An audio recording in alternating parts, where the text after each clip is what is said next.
Hello and welcome to the Mik One podcast, where I sit down with industry leaders to discuss the project-to-product movement. I'm Mik One, founder and CEO of TaskTop and best-selling author of Project to Product, How to Survive and Thrive in the Age of Digital Disruption with the Flow Framework. On today's episode, I continue the conversation with Don Reinertsen, product development consultant and the author of 3 best-selling books on product development, Developing Products in Half the Time, Managing the Design Factory, and most recently, the award-winning book and one of my all-time favorite books, The Principles of Product Development Flow. If you haven't already tuned into part 1 of our conversation, I highly suggest listening to that first, as this builds on it. And I hope that you enjoy the second part where Don shares even more of his amazing insights. So with that, let's get started.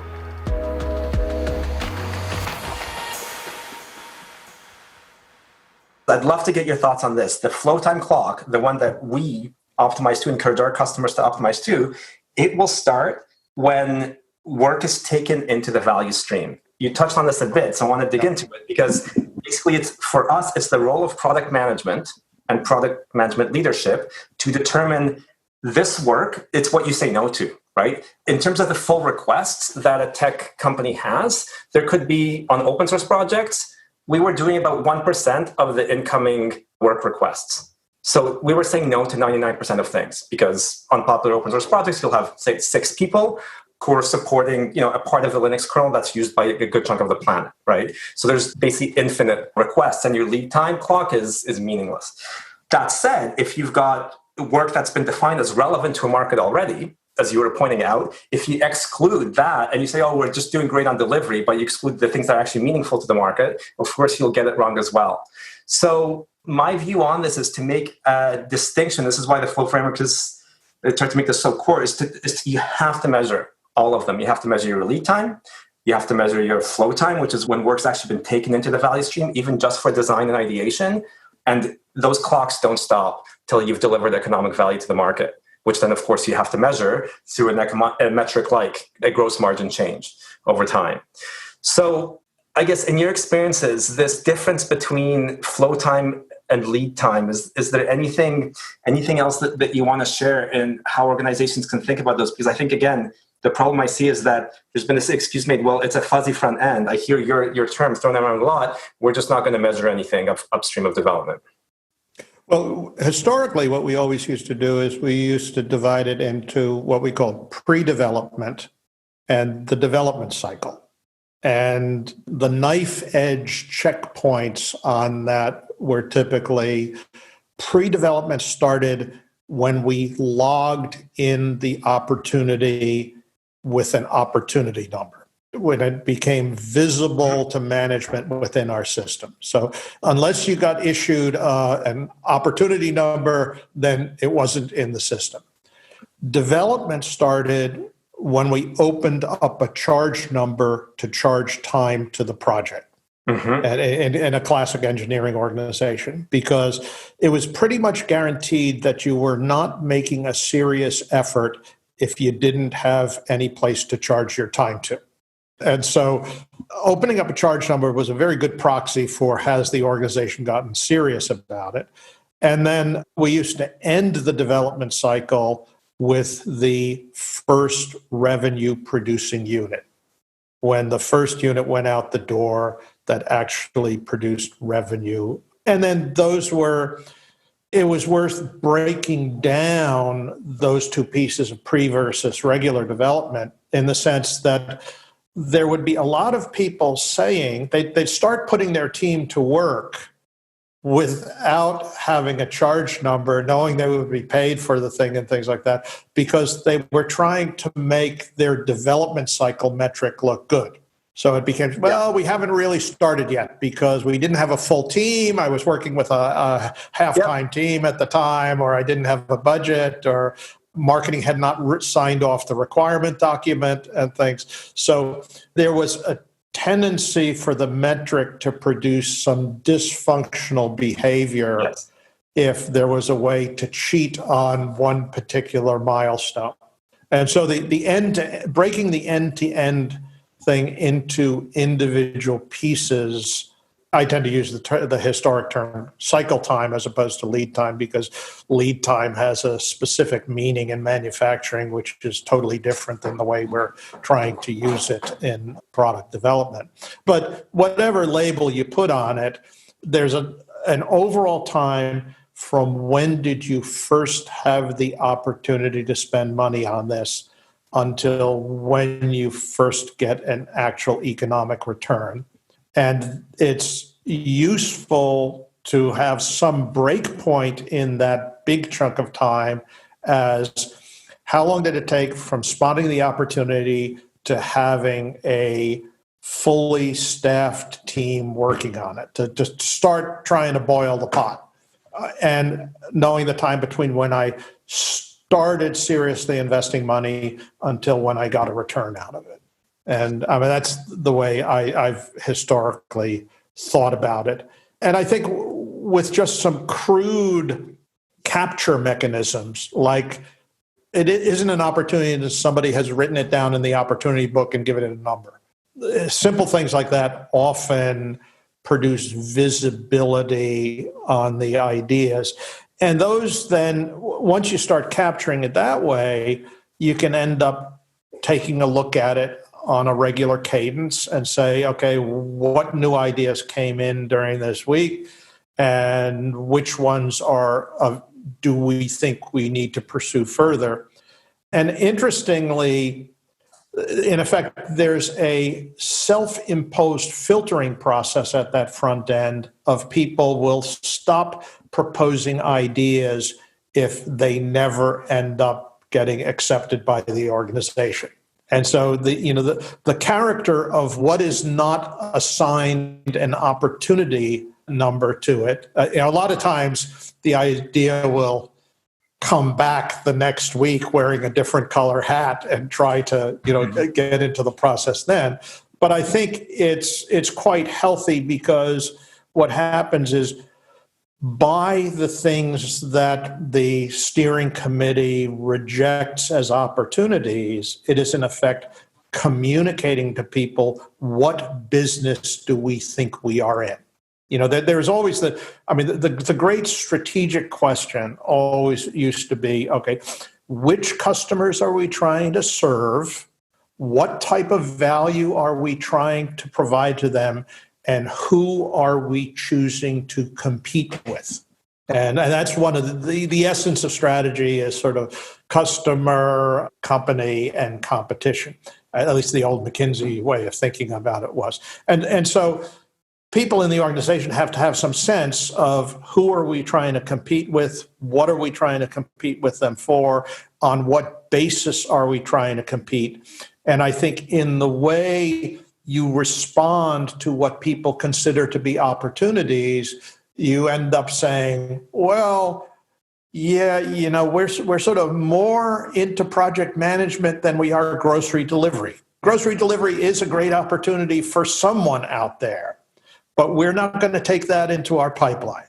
There's economic value there, but not for us. And so I would say in general, most of the tech companies I run into tend to have weakness in that first stage of the process before they commit to do something. Yeah, absolutely. And I think we're seeing that weakness. And again, I think a disciplined way of measuring it uncovers that weakness, right? And yes. Yeah. I think once you put metrics on it, I would ask people, what % of your development process is fuzzy front end? And, how much have you improved the fuzzy front end in the last 2 years? And their answer is probably a lot. Yeah. But I don't know, because I don't measure it. You said this fascinating that you think that's still ringing in my mind, that you said at the start as architecture margin, right? And then connecting that to what you said about the air-to-air missile, right? That thing has visibility built into it, because if it didn't, it would just be going straight in one direction. So do we need a visibility margin in the way that we build products? Because if we don't actually, and even your point on charging something to the right place, that's a margin, right? That made something more visible because effort was taken to make sure, well, this connects us to this part of the P&L or this revenue bucket or something else. So you're just making me think that organizations need to think of a visibility margin in how they build software, because not measuring economic value or outcome is no longer an option. So do you think we should think about this as a visibility margin and how we structure our delivery organizations? See, I think if you say something is an opportunity, you got to communicate to the team, how much gas am I willing to put in your tank? The biggest opportunities are going to get the largest amount of gas and things like that. And if you go completely around having no signal, now in most cases, the signal is how many teams do we have working on this? How many Scrum teams are working on the same thing? But you have to have some mechanism to tell people this is the rate at which we're willing to, in effect, burn money to qualify this opportunity. And again, for a lot of projects, that first step is trying to figure out if there's a $100 bill in the envelope. Yeah. I tell people the mistake most people make is they look at a project as if they're going to be investing for the next 3 years in it and justify the project on the basis of that 3-year investment. I say, no, but your decision right now is you're going to buy information. And how much money does it take for you to get a better idea of what the terms of this bet are? Can you find out if there are real customers that have this need? Can you find out if there's a real technology that will solve this problem? And can you do that without doing 3 years worth of development? And the answer, you need to be able to measure. Again, right, as a sales leader, if they're exploring a new territory and their field is not great with visibility because everything is stuck in their notepads, guess what? They'll make sure that there's an overhead applied to how those people are working to make sure there's visibility so that they can quickly learn this region is a reasonable region or it's not. And I think whether the goals, it sounds to me like whether the goal is gross margin or to produce economically useful information to determine if there is an opportunity here, and 3 to 6 months, not 3 years, we need that kind of visibility, or just the visibility baked in by accepting that these things need to get measured. Yeah. As soon as you are operating in a stochastic world instead of a deterministic world, if you want to get certain outcomes, you're going to have to build margin into the system. Yeah. And in fact, the other interesting thing about that is you start focusing on, in measuring the health of the program, you're not measuring whether you're on schedule or whether you're on budget or whether you're on performance. You're measuring how much margin do I have left in this program. When I was in the Navy on submarines, there's a concept on submarines called reserve buoyancy. The term is reserve buoyancy. And reserve buoyancy essentially measures how buoyant would the submarine be if something broke and you started flooding water in. What weight of water could you take in and still be able to get back up to the surface? And the amount of reserve buoyancy, is determined by, you have ballast tanks and things and high pressure air to blow it and things like that. But you always have to have margin. Otherwise, submarines that don't have any reserve buoyancy ultimately disappear. They end up at the bottom of the ocean.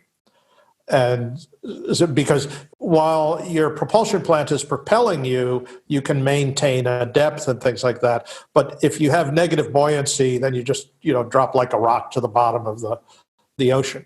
But I was talking with one development team many years ago, and the leader said, we have what we call a schedule bank.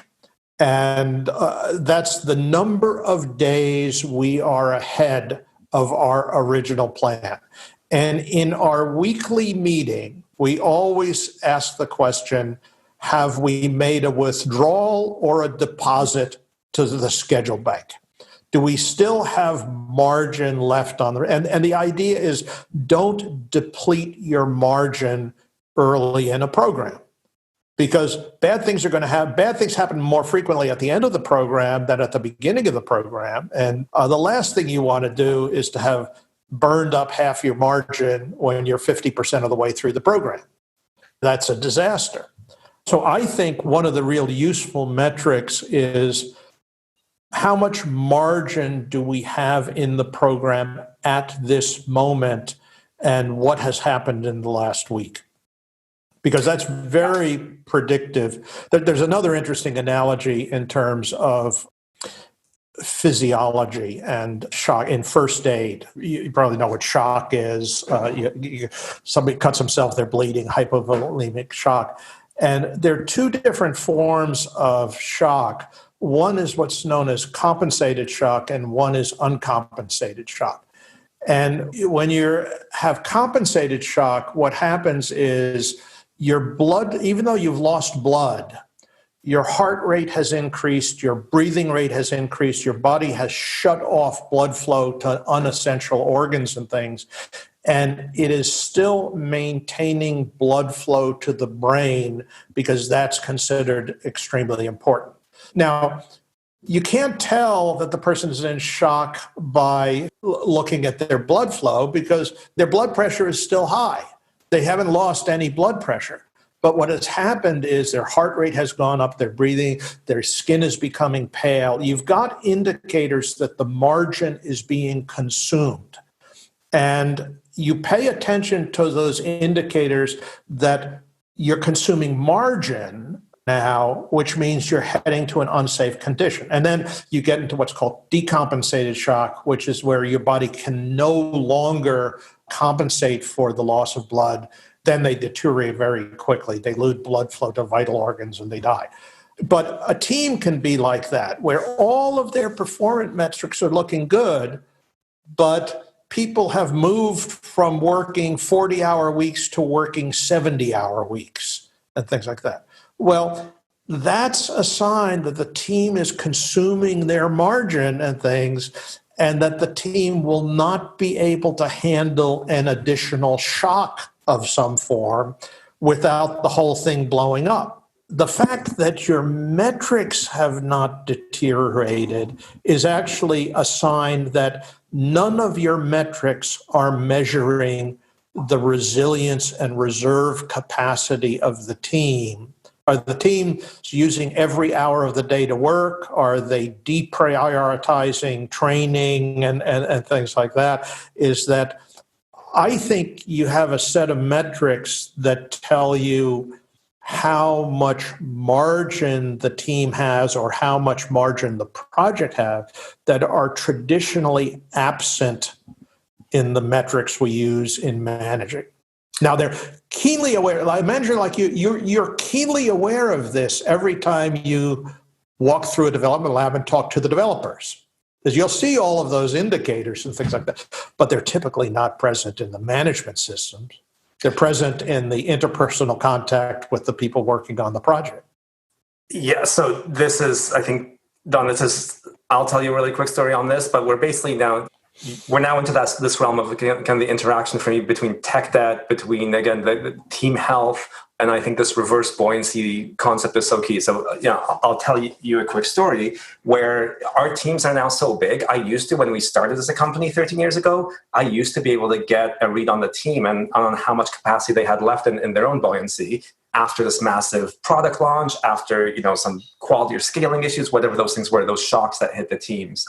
And this is actually what inspired me. And we were measuring employee net promoter score all along. But I realized once we got larger, once our product portfolio grew, measuring how happy developers were was not quite meaningful. When I started measuring how the interaction, this is why it's a top-level metric in the flow framework, the happiness of one product value stream. So everyone involved in it, not just the developers or testers or the support staff, the designers, everybody, all the product managers, everyone. We saw exactly this. It's basically and here's just a really, really quick pattern. We've seen this in many other organizations that we measure it. Technical debt, so is that deferred work piles up and up. Features get blocked, so there's more and more pressure on the teams, which causes flow load, so WIP to go up. And when that next shock comes because of some customer problem, some launch problem, some delay, there is no more buoyancy, reverse buoyancy left.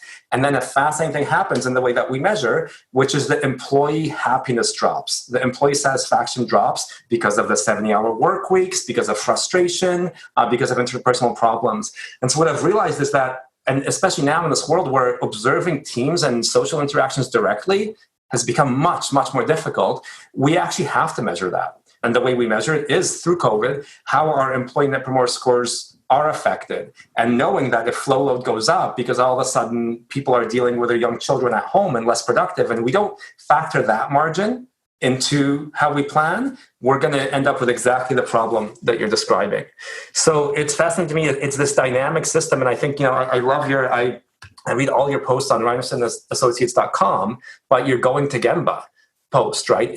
We need to, in sufficiently complex organizations and systems, we just need a different way of going to Gemba to see these things. And if we don't, and I think it's endemic in IT organizations right now, that the reverse buoyancy capacity is almost nothing and just got worse. Yeah. So let me just correct. It's reserve buoyancy. Reserve buoyancy. Thank you. Yeah. No, but I don't want to propagate a new term here. But I think it's really interesting. I know when I talked about in that. Yeah, reverse buoyancy sounds terrible. So I won't. That's okay. But the Go to Gemba article, I talked about how Dave Packard and Bill Hewlett used to go out and talk to the engineers. And in general, they were really exceptional engineers themselves. And so the things they would talk about is sort of like, where do you think the risk is in this program? What do you think are the biggest challenges you're going to have to overcome? And what's your plan for solving that problem? And if that solution doesn't work, what other plan do you have to do it? And things. And they would try to get inside the engineer's head about where is because value added in processes that generate information, which is what product development is, the information is generated by reduction in risk. I mean, it's classic information theory. It's altering the probability of events and things like that. And so if you're really trying to excel at information generating, you're trying to excel at stripping risk out of programs. And so understanding where engineers believe the risk is and what is being done to put that risk, to get rid of that risk, is just an extremely important consideration. I worked one time with a company that did aerospace satellites and things like that. And the experienced guy in charge of the project told me, he said, I view my job in designing a new satellite as simply a problem of risk reduction. We start with a very large amount of risk when the program begins. And at the end of the program, we want to have all of that risk has gone away. And so the way I sequence my activities is I do the activities that eliminate the largest amount of risk per dollar spent. And that will invariably get me to a successful program if I tackle the biggest risks I can reduce most cheaply. Because all of these satellite launches, they're just one-time deals.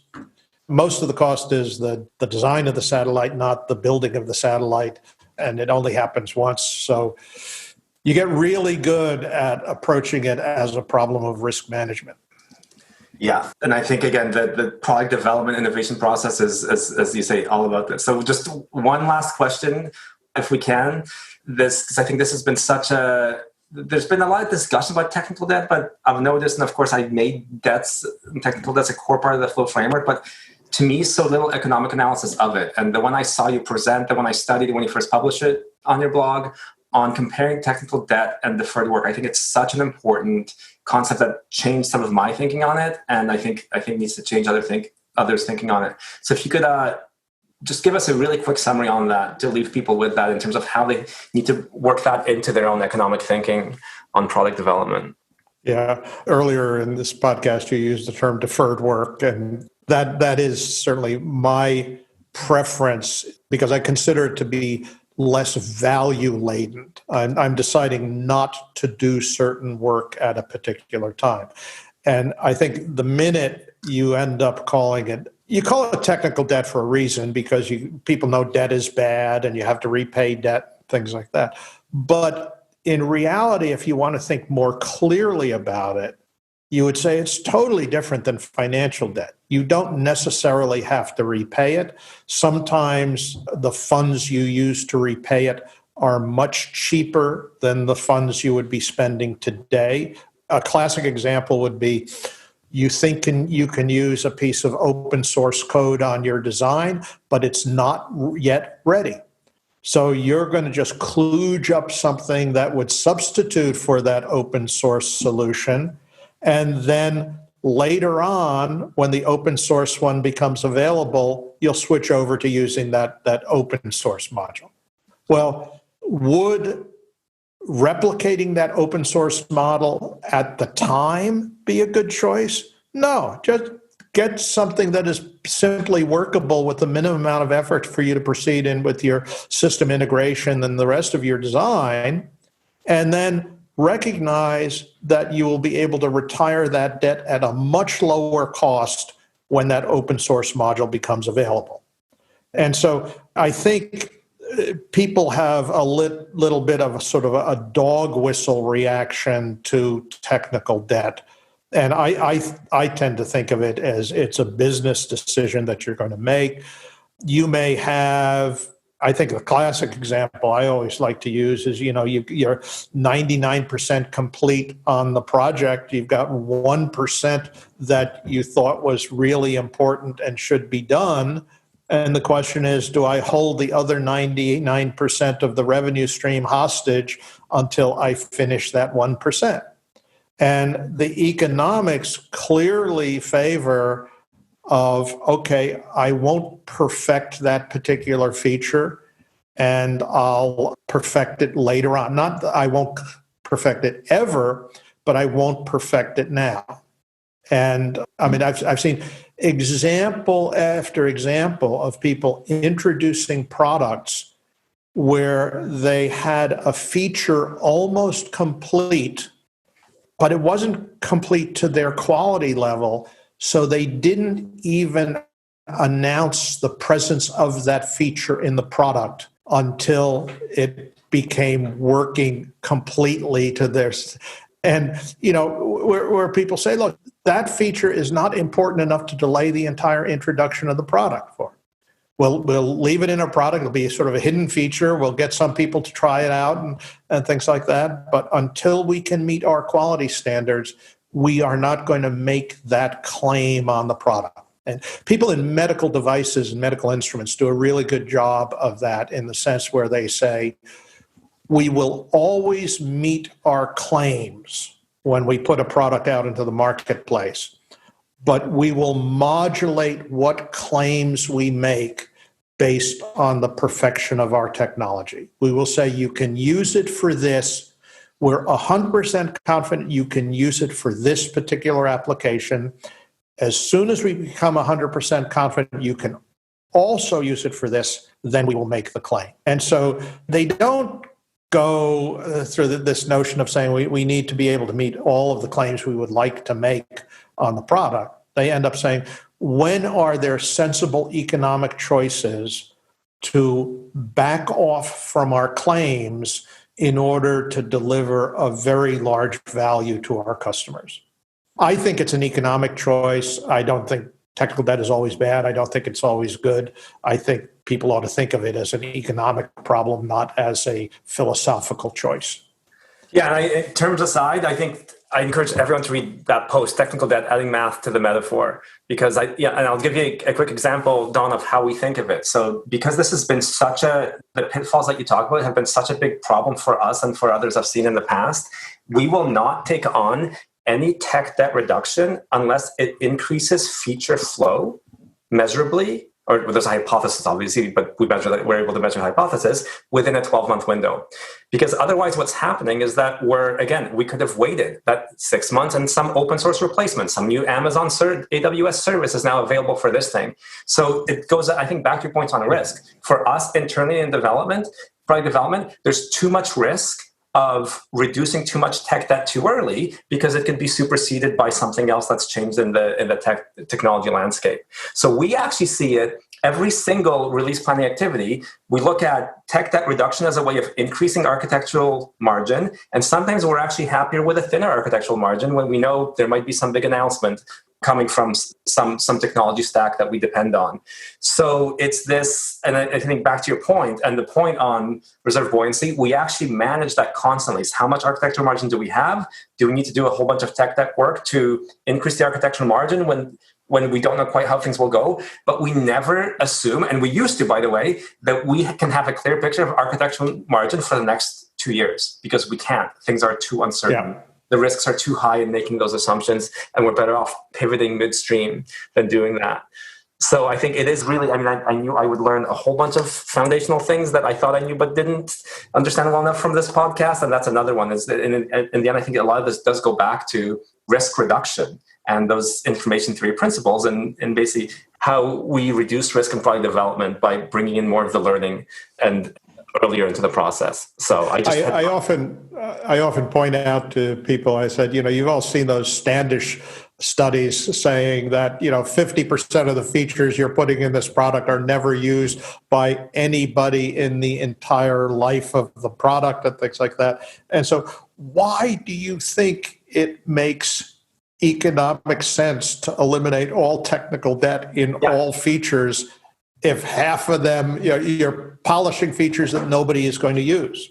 I think the world we're moving to is saying, well, let us get it out in front of the customers, start seeing signals that we've got issues that they want us to correct, and correct those issues quickly. Let's decide what debt we need to deal with from customer pull, but I really like the idea of eliminating technical debt as a way of providing design margin. So, the hardware analogy would be, I've got a bunch of subsystems, I've got a power supply of a certain size. Some of the subsystems are drawing more power than I intended and things like that. If I'm going to need more power in other areas, that's going to break the system. Well, why don't I take some of those power-hungry subsystems and reduce their power draw? I didn't take the time to optimize the design of those things in the original design. Why don't I do that now? Build myself more margin, architectural margin in the design, so that I can tolerate other contingencies that are guaranteed to appear in the course of the program.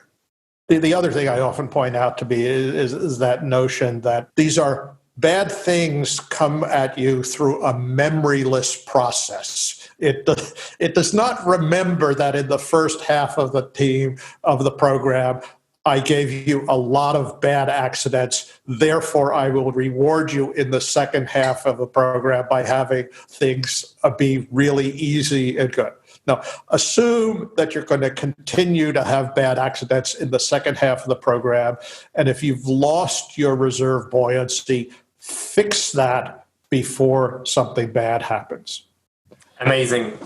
Don, thank you so much. Just so much wisdom in here. I'm sure many of us will be digesting this podcast over and over, and definitely I will. So thank you so much for your time. How can people find you and the work you continue doing online? Well, I guess the first challenge is spelling my name, but no, they can ask somebody else in their organization. Have you heard of a book called Flow? And they will probably point that. I mean, the likelihood of finding somebody in an engineering organization today that is aware of the book is reasonably high. And of course, you can Google the book. You can go to my web, reinertsenassociates.com. I would say most people are becoming aware of my work through secondhand word of mouth, as opposed to sitting down on Google and say, let me Google product development, see what comes up. Well, and I strongly encourage everyone listening to find that person in the organization, because if they don't find someone familiar with your work, Don, the risk, I can assure them, the risk is too high. These are foundational things. I think you've inspired so much follow-on work, but I encourage everyone listening to go straight to the source. So with that, thank you so much. I'm always happy when somebody says, I wish I had read that book 10 years ago. Yes, exactly. I was very frustrated when I started reading it that I hadn't. So I'd like to save others the pain. And thank you so much for summarizing this. I do want to just emphasize for everyone, again, we just scratched the surface of this incredibly dense and foundational book. So I do encourage you to search for Don's other work. And again, thank you so much for doing this, Don.